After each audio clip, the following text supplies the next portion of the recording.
Nggak basa-basi di dalam forum itu, hukum gantung dia. Ya, tenggelamkan dia di nama Fadelu. Makanya ini sudah terjadi di Hilinawale itu, yang bukan suami, bukan istri, ini sudah digantung dulu itu, tapi masih belum beberapa bulan merdeka sudah terjadi di Hilinawale ini. Tahu me, ikan yang ada terika, di mager ini gaya hukum. Oke, silman orang itu yo nani surah ya, yo namo tu badri ini kada, kita nufu di malah ilat dan ya, bagus tu bercar dan ya, patuh sini katanya.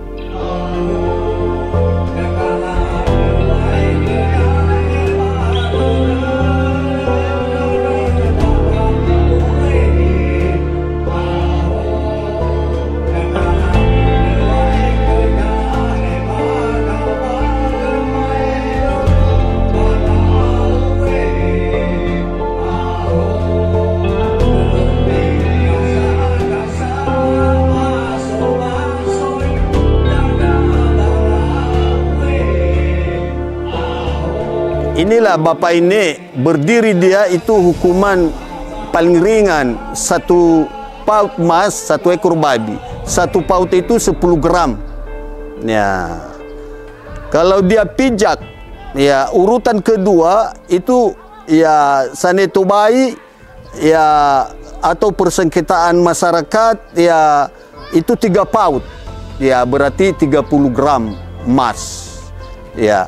Lalu dia pijak nomor 3 itu hukum adat orang bertunangan.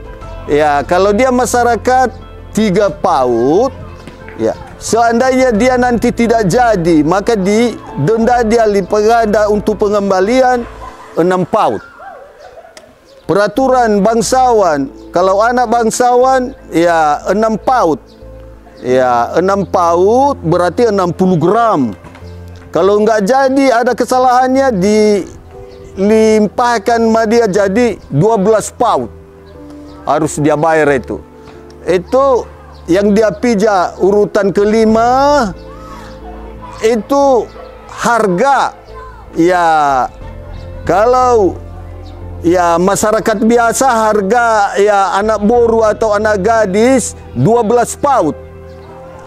Kalau enggak jadi ya hubungan itu, maka ya didenda dia jadi 24 dilipat itu. Ya, itulah hukuman-hukuman yang sudah diatur di pekarangan ini oleh bangsawan.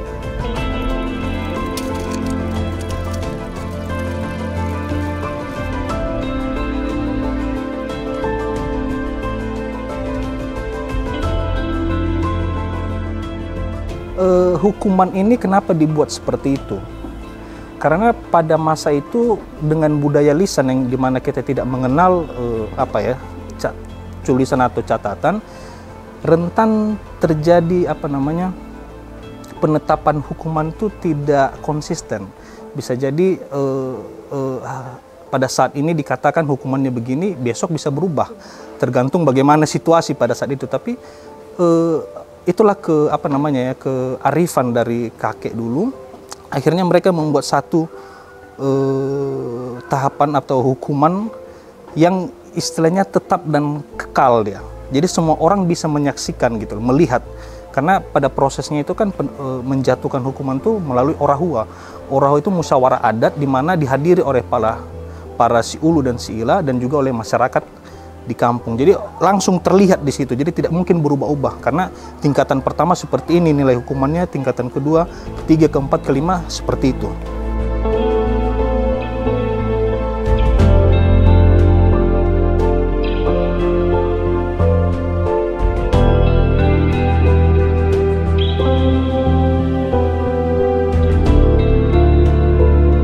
Bukan semena-mena bangsawan juga memutuskan, tetap ada si ila di sini dan disaksikan oleh masyarakat banyak.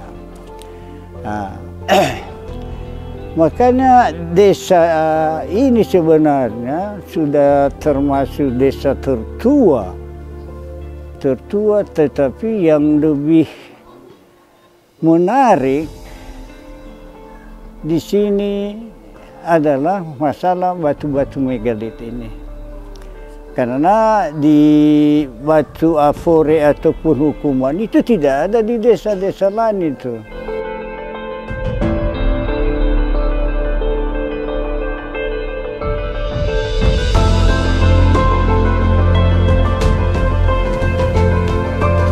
Ada istilahnya fogau. Nah, fogau ini itulah batu fogau tadi.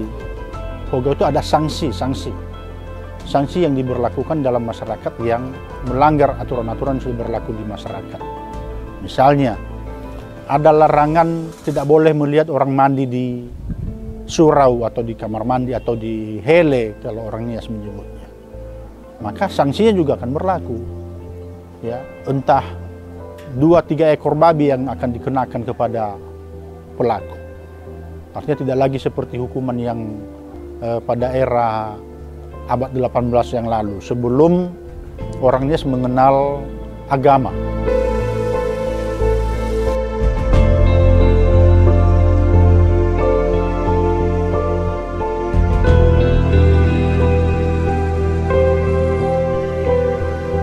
Famane lama tahun furi boy falu fanem famane lama tahun ada ya yo bilau cimane kumau wa ade rugi mana bal apa la fake do apa ira badafun malabe hukum to bita itu oro serama dah.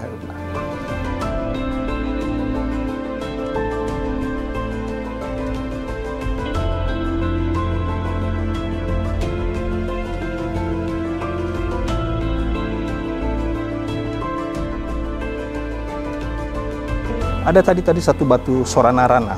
Nah, batu Soranarana itu ketika hukuman yang dilakukan seorang itu terlalu berat.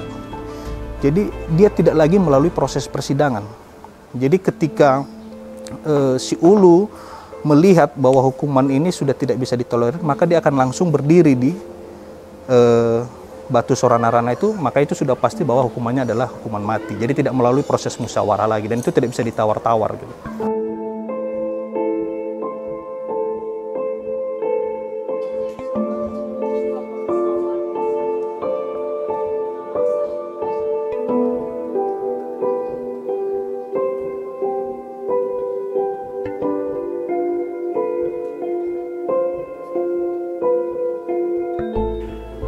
Sesudah siap rumah ini, makanya dibentuk halaman rumah adat ini.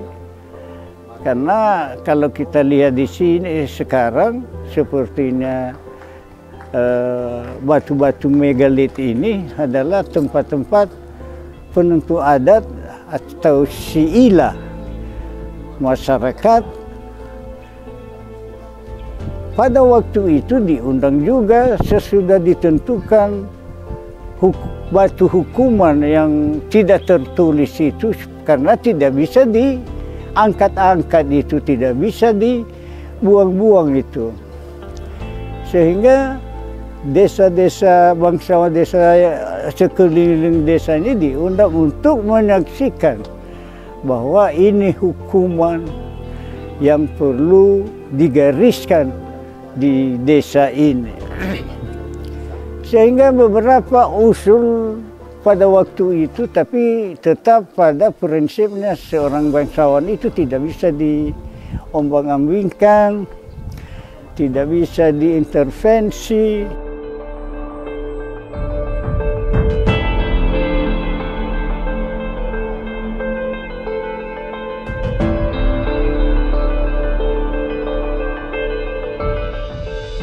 Beda dengan batu-batu yang ada di pekarangan desa di Linavali ini. Batu fogau ini lebih kasar, dan bila bangsawannya duduk di situ, itu pertanda berarti ada sesuatu yang terjadi.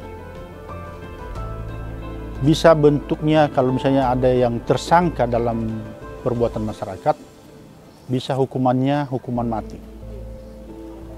Kalau bangsawannya tidak duduk di situ, berarti hukumannya masih ada keringanan. Itu yang pertama. Yang kedua, betul bahwa orang Nias tidak mengenal tulisan. Dan ini berlaku secara kolektif, karena ini dituturkan secara turun-temurun.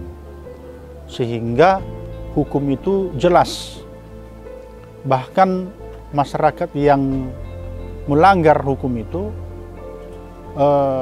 akan berpikir 2 kali gitu, ya, untuk melakukan kesalahan-kesalahan. Karena hukumannya bukan hanya sebatas dihukum karena hukum denda, tetapi ini bisa nyawanya ikut.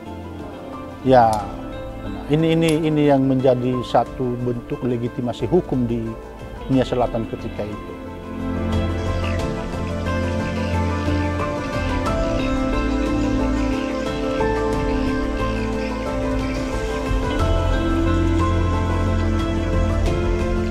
Kita hidup tidak bisa tanpa aturan.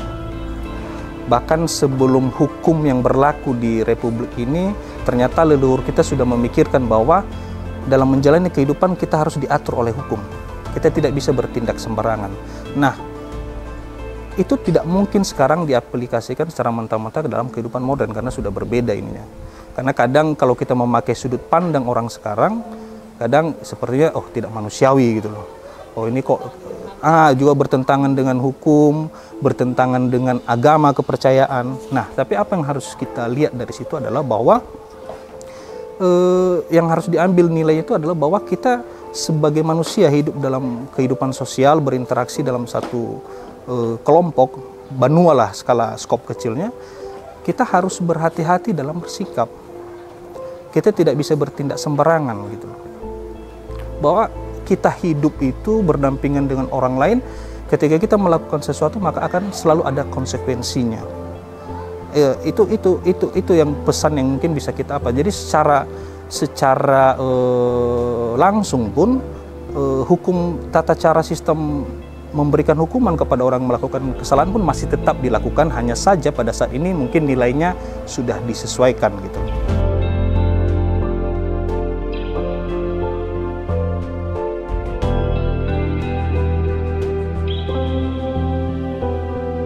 Dan di antara bangsawan ini, ya hanya salah satunya yang gigi tadi Dreuhifo. Seperti di wilayah kami ini, Nias Selatan ini, dia selalu disanjung dia seperti hakim.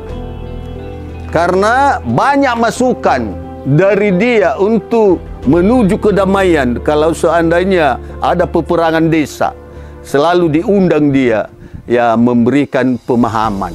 Jadi ya makanya dia dulu orang pandai lah, pintar dia. Ya.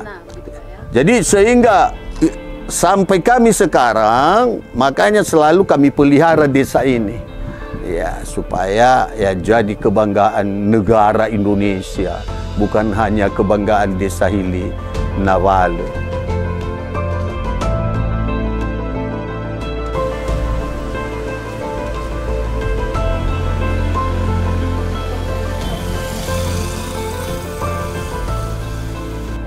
Kita tidak bisa bilang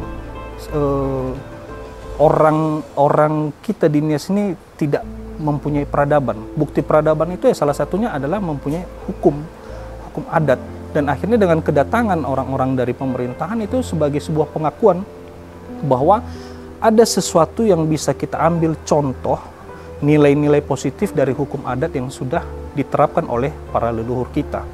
Jadi tidak serta-merta seperti anggapan yang kadang muncul pada anak-anak generasi masa kini bahwa hukum adat itu selalu memberatkan, hukum adat itu selalu negatif dan tidak memberikan manfaat bagi kehidupan kita sekarang. Kita mengikuti hukum adat kadang dikatakan, oh kamu ketinggalan zaman. Tidak selamanya seperti itu, tapi justru ada nilai-nilai positif yang bisa kita ambil dari situ. Dan kadang ada hal-hal yang tidak bisa diselesaikan dengan menggunakan hukum pada masa kini, justru secara arif dan bijaksana bisa terselesaikan secara semangat kearifan lokal itu melalui hukum adat tadi.